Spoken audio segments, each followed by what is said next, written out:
Hello friends, welcome to bright fact. दोस्तों, आज हम इस टॉपिक को स्टडी करेंगे, वो है टेपर रोलर बेरिंग।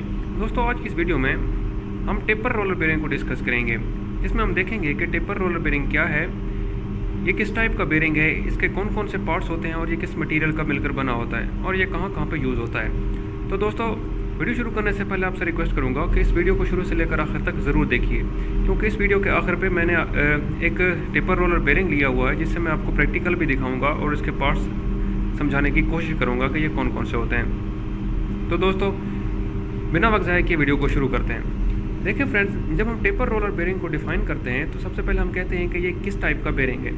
देखें दोस्तों, चूँकि टेपर रोलर बेरिंग में कुछ रोलिंग एलिमेंट्स लगे होते हैं, इसलिए हम ये कहते हैं कि ये एंटी फ्रिक्शन टाइप बेरिंग है। ठीक है दोस्तों, ये anti friction type of bearing है due to its rolling elements. क्योंकि इसमें रोलर्स लगे होते हैं, इसलिए रोलिंग एलिमेंट की वजह से हम इसे कहते हैं कि ये anti friction type of bearing है। अगला हमारे पास होता है इसके पार्ट्स कौन कौन से हैं। देखिए फ्रेंड्स, टेपर रोलर बेरिंग को आमतौर पर दो हिस्सों में तकसीम किया जाता है। पहले हिस्से को हम कोन कहते हैं और दूसरे हिस्से को कप कहते हैं। ये जो हम टेपर रोलर बेरिंग को बात कर रहे हैं, ये हमारे पास एक single row taper roller bearing है, जिसको हम कह सकते हैं कि जो single row taper roller bearing होता है वो सेपरेबल भी होता है। मीन्स इसके दो हिस्से होते हैं और वो दोनों सेपरेट हो सकते हैं। पहले हिस्से को हम क्या कहते हैं कि पहले हिस्से को हम कहते हैं कि ये हमारे पास कोन होता है और दूसरा होता है कप। कोन में क्या क्या चीज़ें इंक्लूड होती हैं। कोन में देखें दोस्तों, इनर रिंग होता है, यानी कि इनर रेस होती है, और उसमें रोलर्स और केज और इनर रिंग, ये तीन हिस्से यानी कि इनर रेस होती है और उसके अंदर रोलर और केज असेंबली वाला जो हिस्सा होता है उसको हम कहते हैं कि ये हिस्सा कोन कहलाता है।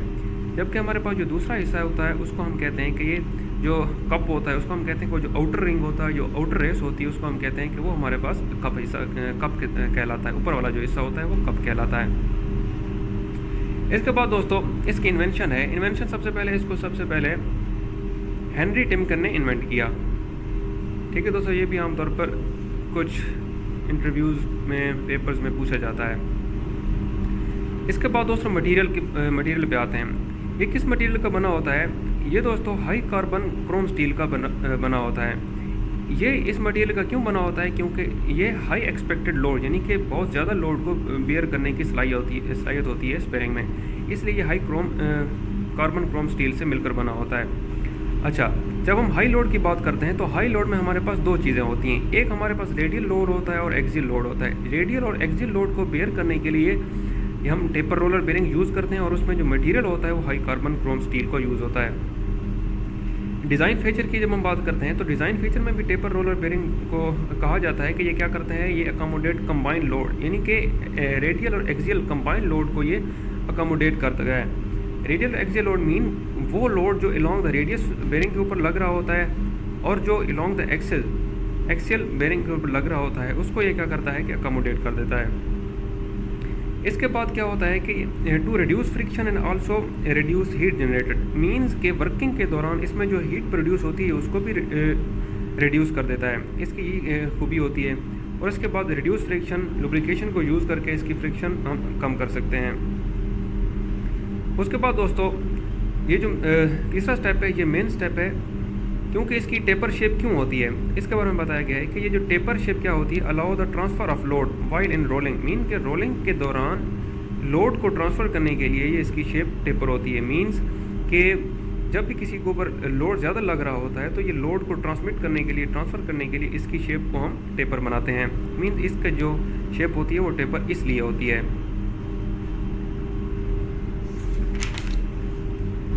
इसके बाद दोस्तों नेक्स्ट पार्ट होता है वो हम केजेस होता है। मीन इसके बाद जो केजेस लगी होती हैं, केजेस कौन कौन सी होती हैं? एक को हम प्रेस्ड केज कहते हैं और दूसरे को सॉलिड केज। ये आमतौर पर ब्रास, स्टील और लाइट मेटल की मिलकर बनी होती हैं। उसके बाद हमारे पास यूजेस को हम कहते हैं कि ये कहाँ पे यूज़ होता है दोस्तों। ये टेपर रोलर बेरिंग जो होता है वो सबसे ज़्यादा ऑटोमोबाइल, यानी कि कार या हैवी व्हीकल्स में यूज़ होता है, क्योंकि हैवी व्हीकल्स में जहाँ पे हाई लोड को बेयर करने की सलाहियत होती है अलॉन्ग द रेडियल और अलॉन्ग द एक्सेस, वहाँ पे ये यूज़ होता है। और ये moderate speed and heavy load application, मतलब कि ऑटोमोबाइल में जहाँ पे हैवी लोड एप्लीकेशंस होती हैं और जहाँ पे स्पीड भी इतनी ज़्यादा नहीं होती, वहाँ पे ये यूज़ किया जाता है। ठीक है दोस्तों, ये तो इसकी थ्योरी होगी। अभी इसके अगले हिस्से में मैं आपको बताता हूँ कि ये प्रैक्टिकल जो टेपर रोलर बेरिंग मैंने लिया हुआ है उससे मैं आपको समझाने की कोशिश करता हूँ। शुक्रिया।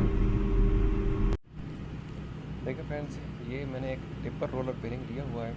इसका मैंने आपको बताया कि ये दो हिस्सों पर मुश्तमिल होता है। एक हिस्सा इसका कोन कहलाता है और जबकि दूसरा हिस्सा जो होता है उसका कप कहलाता है।